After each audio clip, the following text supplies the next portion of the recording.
Students, good morning, good afternoon or good evening, tudo bem com vocês? Sejam bem-vindos à nossa primeira aula de inglês dessa semana e hoje a gente vai dar continuidade ao capítulo 5, que se chama Places.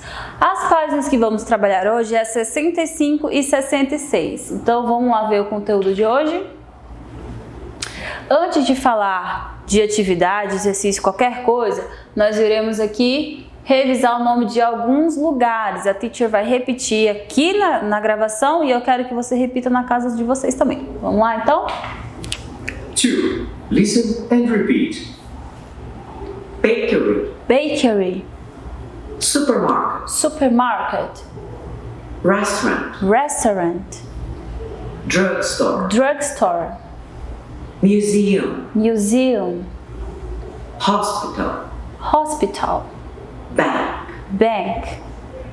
Park. Park.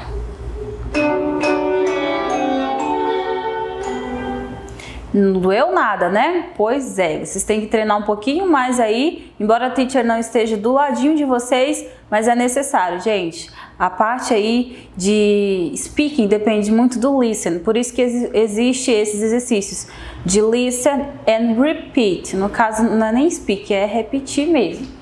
Mas vamos lá, na página 65, eu tenho aí um diálogo entre essas pessoas que diz o seguinte, né? Look, read and talk. Na verdade, não tem como a gente conversar, mas tem como a gente entender o que eles falaram. E aí rolou o seguinte, excuse me, where is the park? Ele respondeu, it's on Red Avenue. Thank you, you're welcome. Então, nesse segundo quadril, nada de novo, né, gente? Terceiro ano já sabe. A pessoa falou thank you, a gente responde com you're welcome, que é o nosso famoso de nada. Mas aqui, gente, ele fez uma perguntinha. Esse menininho perguntou do guarda aí, excuse me, com licença, where is the park? Ele queria saber que era o que? Onde, gente? A palavrinha park é o parque. Onde é o parque? Então, foi a pergunta que ele fez. E a pessoa respondeu, it's on Red Avenue. Quando a gente falar de avenidas e ruas, a gente vai utilizar essa preposição on, it's on. E aí vai ter que olhar no mapinha direitinho, vão ter exercícios assim, e você vai colocar o nome da avenida que fica lá onde rolou a pergunta, né? No caso aqui é o parque. Por que eu tô falando disso? Porque tinha um mapa, gente, na mesma página. Eu tenho aqui como se fosse um bairro, que o nome das ruas é nome de cor. Percebam, tem a avenida principal, a avenida geralmente é isso, tá? Ela é maior, por isso se chama avenida. Red Avenue, aqui que são essas menores, são mais estreitinhas, a gente chama de street. Então observem, Blue Street tem White Street e Yellow Street. Então vejam bem, para perguntar de vocês agora, eu vou olhar aqui no mapa. No mapa a gente tem park, a gente tem restaurant, tem hospital, tem drugstore, bank, supermarket, library e school. Se eu perguntasse de vocês, where is the supermarket? Where is the supermarket? Onde fica o supermercado? Vocês teriam que me responder como? It's, e começar com it's, né? Que é it is, no caso. It's on. O supermercado, gente, ele tá de frente para que rua? Será a Red Avenue ou Yellow Street? Quem respondeu Yellow Street tá certo, porque a entrada do supermarket tá ali para Yellow Street. Então, perguntando de outro lugar para vocês. Where is the restaurant? Where is the restaurant? Onde é o restaurante? It's on Blue Street, aqui no cantinho inferior direito. E se eu perguntasse, where is the drugstore? Where is the drugstore? Onde fica a farmácia? It's on Blue Street. Apesar de que aqui atrás dela ter a White Street, mas eu repito para vocês. né? A entrada da drugstore é na rua da cor blue aqui, né? A Blue Street. Então não confunda. Quando vocês forem responder, localizem a entrada do local para poder responder corretamente. Feito isso, entendido isso, vamos aí para a página 66, né? Que ainda fala o seguinte: monte sua cidade utilizando as imagens do material de apoio e depois converse com o colega. Na verdade, não vai ter como fazer essa parte de conversa com o colega, a não ser no plantão, né, no atendimento. Alguns aí entram, teacher fica triste porque é pouca gente, quero ver mais gente pra gente poder fazer esse tipo de atividade. Já com a atividade pronta, já dá pra gente conversar. Então vamos lá. O material de apoio, gente, ele traz aí alguns lugares para vocês recortarem e aí vocês vão decidir onde vão colar. Por exemplo, a imagem vamos lá, que coloquei para vocês, de uma school. Vocês estão vendo o tracejado? Vocês vão cortar essa imagem bonitinha e vão escolher aqui no mapa, tem alguns espaços em branco para onde você vai colar. Então você pode colar lá na First Street, pode ser na Second, na Third ou na Fourth Street, onde você quiser colar. Você vai montar a sua cidade, tá bom? Já a parte de conversa não vai dar para acontecer agora, né? Só no plantão.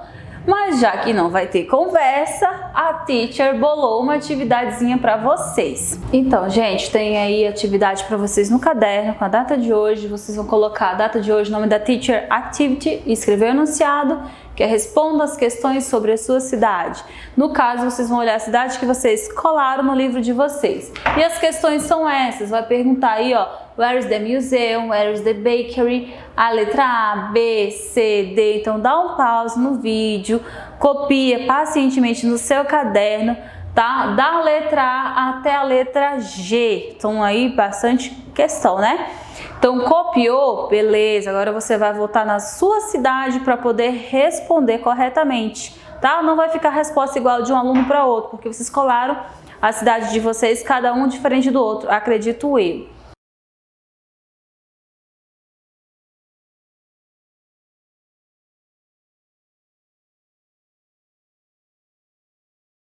Feito isso, copiado, respondido, então vamos lá. Né? Aqui não tem como a teacher corrigir com vocês, mas tem como eu dizer para vocês que cada resposta dessa tem que iniciar com it's on. Por isso que eu coloquei pontinho, pontinho, pontinho, que eu não sei que rua que vocês colaram aí os lugares da cidade, tá bom? Por esse motivo não tem correção, tem apenas uma orientação que tem que utilizar it's on, beleza? Galera, a teacher tá com saudade, a gente se vê então na próxima aula. Bye, bye!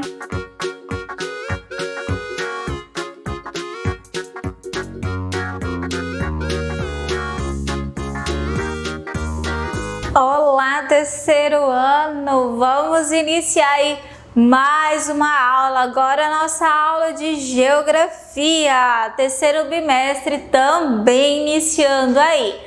O que nós vamos ver na nossa aula de geografia no terceiro bimestre? Então vocês já podem pegar o livro 3 de vocês aí, ok? O que nós vamos ver e aí terceiro ano na nossa aula de geografia? Como já apresentei para vocês, fiz uma introdução na nossa aula passada, vamos falar sobre a natureza e o ser humano. A natureza e o ser humano transformam as paisagens. Primeiramente, o que a gente deve entender sobre os elementos da paisagem? O que é paisagem? Primeiramente, paisagem é tudo aquilo que está ao nosso alcance, tudo aquilo que nós podemos ver. Então, isso daí é paisagem. E aí nós temos dois tipos de paisagem, que é a paisagem natural, aquela paisagem que a natureza modifica, mas o homem não. Por exemplo, os rios, montanhas, a vegetação, o sol, a nuvem, tudo isso daí está relacionado à paisagem natural. E a paisagem cultural, outro tipo de paisagem também. O que é a paisagem cultural ou humanizada? Paisagem cultural humanizada é aquilo que o homem transforma, modifica. Exemplo também, nós temos prédios, as casas, os carros, as pontes. Está relacionado à paisagem humanizada ou cultural. E aí, o que o homem transforma? Qual é o tipo de paisagem que o homem transforma? A natureza e o ser humano transformam a paisagem. Nós temos, sabemos que os seres humanos, eles transformam a paisagem, o ambiente. Por exemplo, tem a vegetação, ele vai retirar aquela vegetação para construir casas. Então, ele está modificando a paisagem, transformando a paisagem. E a paisagem natural? A natureza, ela transforma a própria natureza? Também. Ela também pode transformar aí a própria natureza. Se, por exemplo, acontece uma enchente, uma inundação, a paisagem ela vai mudar, ela vai modificar. A chuva também transforma a natureza, pode transformar aí a natureza. Então, a natureza, ela tanto modifica a paisagem humanizada como a própria paisagem, como a própria paisagem natural também. Assim também como os seres humanos. Mas o que ele está perguntando aí, A natureza e o ser humano transformam aí as paisagens. Então, tanto a paisagem natural modifica a paisagem humanizada, como também a paisagem humanizada modifica a paisagem natural, ou elas mesmas podem estar se modificando. É isso que a gente vai aprender neste conteúdo aí. E apresentando para vocês essa imagem, apresentei na semana passada também, sobre essa paisagem aqui que ela se transformou ao longo do tempo. E foi uma paisagem transformada por quem? Pelo ser humano ou pela natureza? Talvez pode ter sido pelos dois, tanto pelos seres humanos como também pela natureza. Mas o que a gente observa é que mais os seres humanos aqui vêm modificando esse meio ambiente aí, não é verdade? Então a gente pode ver 1854, só a vegetação natural, algumas casas, 1914 já começou a se modificar. E 2018 a paisagem totalmente transformada aí. Aí eu diferenciei para vocês algumas questões. Na troca de ideias na página 2 do livro de vocês, ele vai apresentar essa imagem e fazer algumas perguntas, alguns questionamentos aí. O que ocorreu com a paisagem aí mostrada nas imagens, A paisagem ela foi gradativamente transformada pela ação humana, pelo que a gente viu, que o ser humano modificou bastante aquela paisagem ali. A questão B, qual a mensagem, qual a imagem, no caso, apresenta aí a maior interferência da ação humana? A imagem de 2018, que é onde a gente viu totalmente a diferença ali, pois apresenta um aumento considerável de elementos culturais criados pelo homem, resultando na intensa urbanização da paisagem. Então, a gente percebe realmente ali na imagem de 2018, não é verdade? Letra C. Aí, em sua opinião, por que isso ocorreu? Então, é uma resposta pessoal. Eu posso até dar uma ajudinha para vocês aí, Então, o que vocês acham? Por que será que isso aconteceu? Se for a opinião da professora, eu vou dar minha opinião aqui. A opinião da professora é o seguinte: eu acho que essa transformação ocorreu para ajudar na necessidade humana. O ser humano transforma a natureza de acordo com as suas necessidades. Essa é a minha opinião. Eu não sei aí a de vocês. Vocês vão pensar e verificar aí, ok? E aí, seguindo com o nosso conteúdo, ele vai falar o seguinte, resumindo aí tudo que a gente falou, que o ser humano e a natureza transformam constantemente a paisagem, todos os dias a paisagem está se modificando. Se vocês andarem na rua de vocês, vão perceber aí, vão andar na rua de vocês, vocês não vão perceber que não vão perceber que alguma coisa mudou, vai estar tudo a mesma coisa, mas sim, algo mudou. Você passou de manhã, quando voltou, alguma coisa mudou. Então a paisagem ela vai constantemente aí se transformando. Os elementos naturais como vento, água, vegetação, montanha transformam a natureza. O ser humano também transforma as paisagens para morar e realizar as suas atividades, adaptando as suas necessidades e interesses. Então, olha só, né? Um questionamento aí. A ação humana, ela pode prejudicar a natureza, mas se tiver uma forma consciente, com certeza a gente pode explorar do meio natural, mas também a gente pode ajudar as nossas necessidades, ok?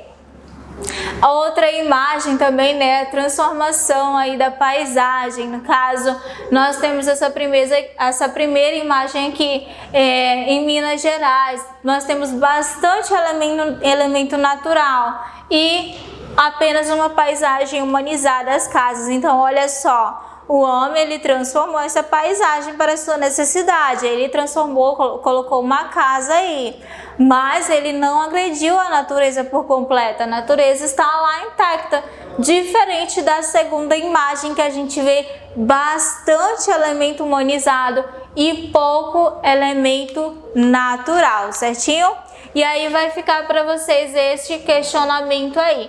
Deixei para vocês o significado dos dois tipos de paisagem, a paisagem humanizada e a paisagem natural também, paisagem humanizada ou cultural e a paisagem natural, porque eu já expliquei para vocês, eu já falei o que eram as duas paisagens. Se vocês quiserem fazer a leitura, ótimo, excelente, tá bom?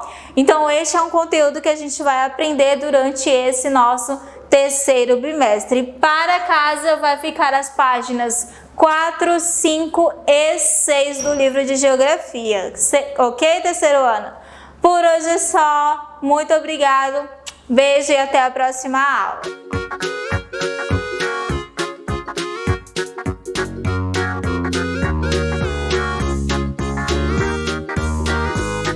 Olá, terceiro ano. Tudo bem com vocês? Espero que estejam todos tudo bem, com saúde, né? Tudo tranquilo.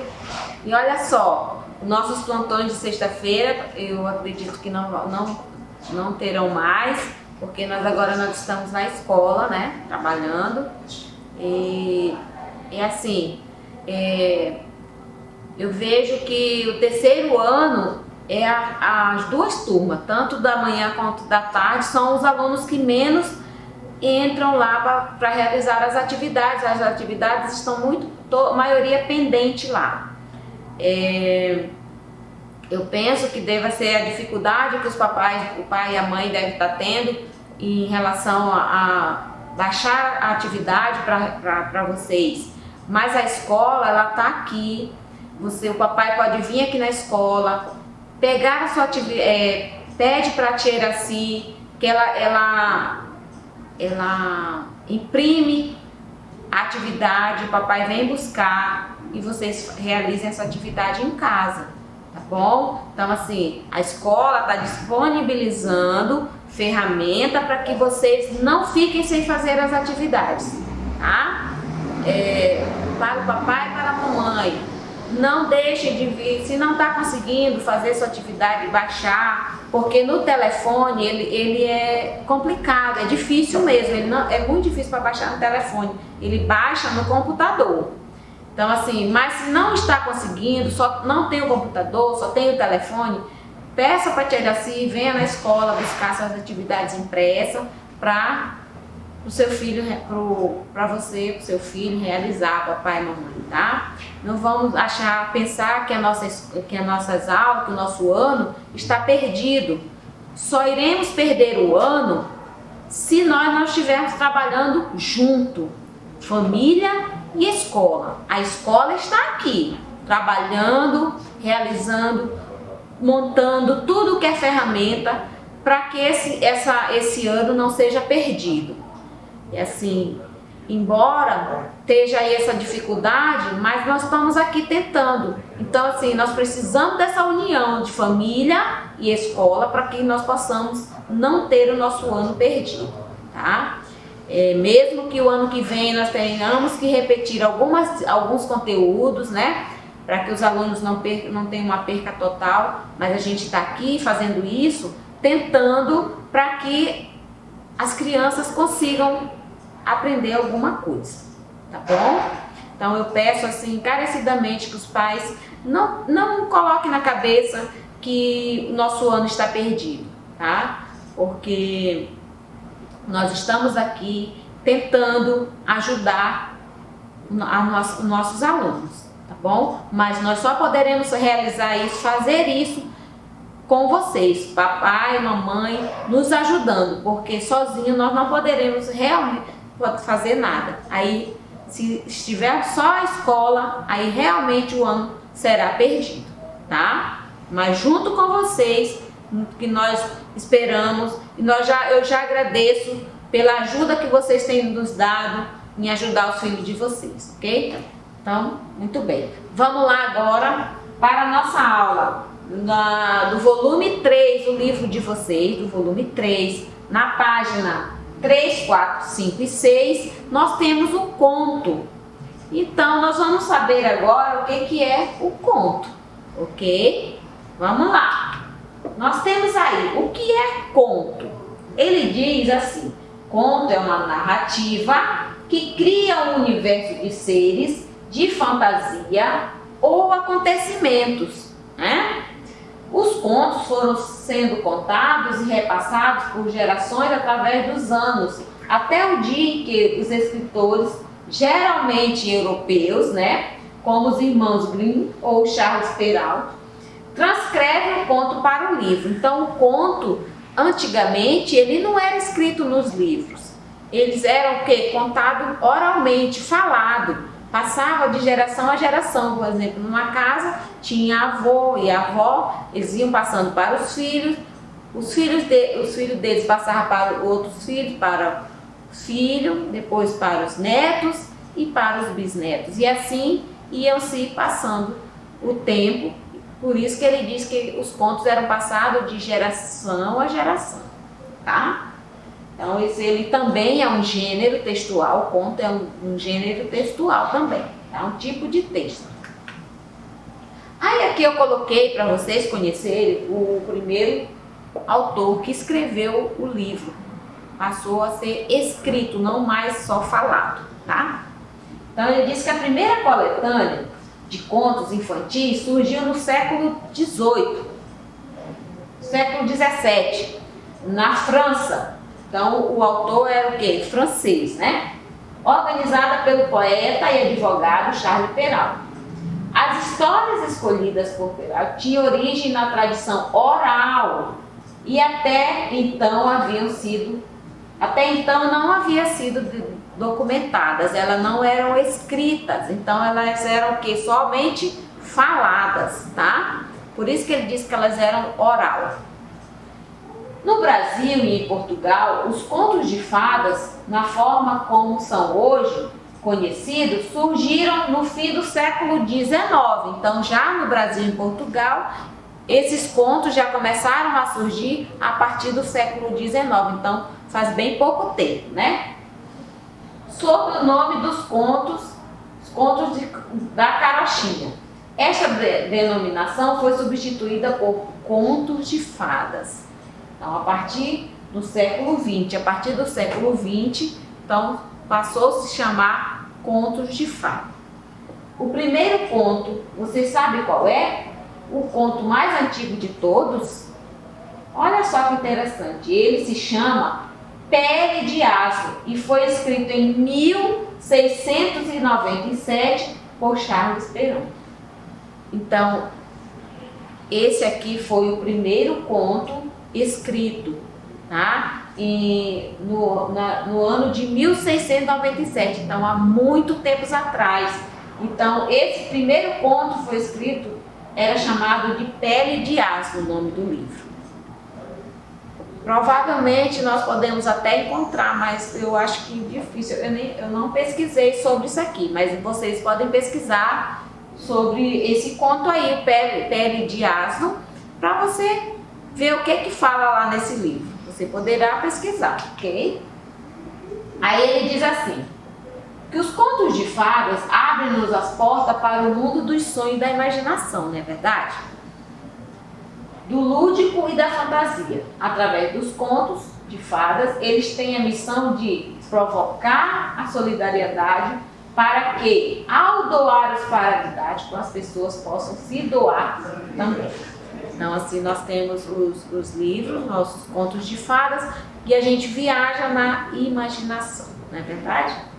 O conto original, A Bela Adormecida, foi escrito pelo francês, pelo Charles, em 1697, e depois ganhou uma versão dos alemães, Irmão Grimm, com outro nome já.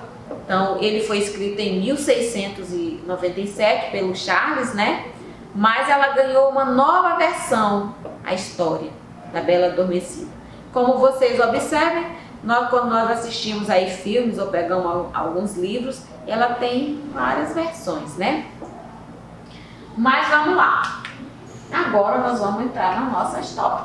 Então, vocês vão realizar a leitura do texto, tá? A leitura do texto, que é da página 3 até a página 6. Aí nós vamos responder as atividades. O conto é sobre a Chapeuzinho Azul. Vai fazer uma comparação com a Chapeuzinho Vermelho. A Chapeuzinho Azul, ele vem trazendo, falando sobre a preservação da natureza, dos animais, né? Eu acredito que alguns já conheçam essa história, né? Mas quem não conhece vai ficar conhecendo agora. Façam a leitura e nós iremos responder as nossas atividades. Aí ele diz assim, a número 2. Quem é o personagem principal desse conto? Chapeuzinho Azul, né? Aí ele diz assim, personagens são aqueles que praticam as ações da história, né? Então a Chapeuzinho Azul, ela é o quê? Um personagem. A história se desenvolve pelas ações dos personagens. Onde elas acontecem? Essa história acontece em 4 lugares. Na casa da Chapeuzinho, na floresta, na casa da avó e na casa da avó da Chapeuzinho e na delegacia. Então, em 4 lugares ela acontece. Tem a passagem da história, tá? Aí diz assim, o lugar onde se passa a história recebe o nome de ambiente ou espaço, ok? 4. Quanto tempo aproximadamente duram as ações dessa história? Ou seja, desde que Chapeuzinho sai de casa até ela e a vovó saírem da delegacia. Olha só que legal e bem interessante, porque a Chapeuzinho Vermelho, olha, comparando com a Chapeuzinho Vermelho não vai para a delegacia, vai? Vocês se lembram se tem essa passagem na história da Chapeuzinho Vermelho? Vamos lá. Então ele diz que as ações se desenrolam no período de 2 dias, como fica evidente pelo uso de no dia seguinte nos parágrafos finais da história. Então vocês observem que no dia seguinte está ali entre aspas destacado. Quer dizer que no dia seguinte é uma passagem de tempo, tá? Ele diz assim, o tempo de uma história narrada é o dos acontecimentos vividos pelos personagens, que é o tempo. 5. Quem conta essa história? Essa história é contada por quem? Não participa das ações. Quem conta a história? Participa das ações, ou seja, é um dos personagens? Não participa das ações, apenas o que ocorreu. ok? Vamos lá. Aí nós temos aí embaixo que ele diz assim: narrador é aquele que conta a história, podendo ou não ser um dos personagens, porque o narrador, tanto ele pode só narrar, como ele também pode participar da história, tá bom? Vamos lá na página 8. Ele diz: observe as representações das personagens Chapeuzinho Vermelho e da Chapeuzinho Azul. Aí diz assim, nós temos aqui, ó, Chapeuzinho Vermelho e a Chapeuzinho Azul. Na letra A ele diz assim: o que há de diferente na aparência delas? O que tem de diferente nas duas? Você olhando aí, observando. A principal diferença está na cor da vestimenta, né? Característica de cada personagem. Uma usa manto e capuz vermelho, a outra usa azul. Então, uma usa o manto com capuz vermelho e a outra usa azul. Essa é uma característica das duas. B. Comparando as duas histórias, o que você percebe de diferente no comportamento de Chapeuzinho e de sua avó em relação ao lobo? Chapeuzinho Vermelho e sua avó são enganadas pelo lobo na história tradicional, né? Para que ele se alimente delas. Já na Chapeuzinho Azul, Chapeuzinho Azul e sua avó enganam o lobo para poder comê-lo. Olha a diferença aí, comparando aí com a história da Chapeuzinho Vermelho. Aí ele diz assim na 7: há uma grande diferença nas ações de um outro personagem, o caçador. Complete o quadro com o objetivo desse personagem em cada história. Então nós temos a Chapeuzinho Vermelho e a Chapeuzinho Azul. Ele está dizendo que há uma grande diferença nas ações de um outro personagem, o caçador. Complete o quadro. Aí ele diz assim: Chapeuzinho Vermelho, salvar Chapeuzinho Vermelho e sua avó do lobo mau, que pretende comê-lo. Né? Chapeuzinho Azul, proteger os animais em extinção, como o lobo que vive na floresta. Então, a Chapeuzinho Vermelho trabalha uma história e a Azul trabalha outra, que falando da preservação dos animais. Tá?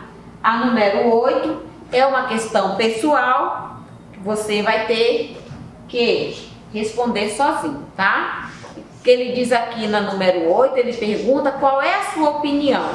Então, sobre as ações dos personagens Chapeuzinho Vermelho, Chapeuzinho Azul. Há uma preocupação com questões de preservação ambiental. Então, explique isso aí. A Chapeuzinho Azul, ela se preocupa com a preservação ambiental. Então, você vai explicar com as suas palavras essa resposta, ok? Embora eu tenha uma resposta aqui, mas eu quero que vocês falam o que vocês entenderam da história. O que significa preservação aí para você, tá bom? Muito bem, eu espero que você tenha entendido esse conteúdo. Não esqueçam de ler a história, o conto. Não entendeu? Releia novamente a história, tá bom? E eu deixo uma mensagem aqui para vocês e também relembrando que vocês estão... eu estou percebendo que pouca gente está participando lá das atividades, a sua atividade avaliativa, é uma prova, gente. Então muita gente está deixando pendente, não está baixando. Se está com dificuldade, seu computador, com seu celular, liga na escola, peça para a tia Araci, que a tia Araci vai imprimir para você. Seu papai vem aqui na escola, pega e leva para você responder em casa, ok? Mas não deixe de fazer, porque essa é a nota de vocês do bimestre, segundo bimestre, tá bom? Eu conto com vocês, conto com o papai e com a mamãe, eu já agradeço muito. Eu acredito que todos os professores agradecem a ajuda e a colaboração que vocês estão nos dando. Mas assim, é uma situação que independe, não é nossa culpa, não é culpa de vocês, então é uma situação que todos nós estamos passando. Mas isso não quer dizer que o nosso ano está perdido, gente. Nós podemos correr atrás. Não vamos deixar que isso nos atrapalhe. Venha na escola, a escola está aqui aberta, à disposição para qualquer coisa que vocês precisem, vocês necessitem. Venham até a escola. Não pense que o nosso... não vou lá buscar a atividade do meu filho porque o ano está perdido. Não, gente, o ano não está perdido. Nós estamos aqui trabalhando. A escola, ela trabalha junto com a família. Se nós não nos unirmos, aí sim o nosso ano estará perdido, tá? Precisamos estar unidos. Família e escola. A escola está aqui disponibilizando todo tipo de ferramenta que vocês imaginem. A escola está disponibilizando para você. Só precisa que você, papai, venha até a escola, tá? Tá com dificuldade? Ligue. Telefone, venha até a escola conversar. Está passando por dificuldade? Venha também à escola conversar aqui com a direção, tá bom? Então, assim, nada está perdido. Só se perde as coisas quando não corremos atrás. Ok? Muito bem, deixo uma mensagenzinha aqui para meus queridos alunos, que eu acredito que eles são verdadeiros e estão em boa condição de aprendizagem, tá bom? Vamos lá. Ontem eu era inteligente. Olha só que legal. Ontem eu era inteligente. Queria mudar o mundo. Hoje eu sou sábio. Estou mudando a mim mesmo. Então, assim, não queira mudar o mundo. Faça as coisas mudando você mesmo, ok? Não fique querendo fazer com que você aprenda as coisas para mudar o mundo. Mudar o mundo é muito difícil, mas nós mesmos tentar mudar é fácil. É bem mais fácil do que mudar o mundo, ok? Boa aula para vocês e boa sorte.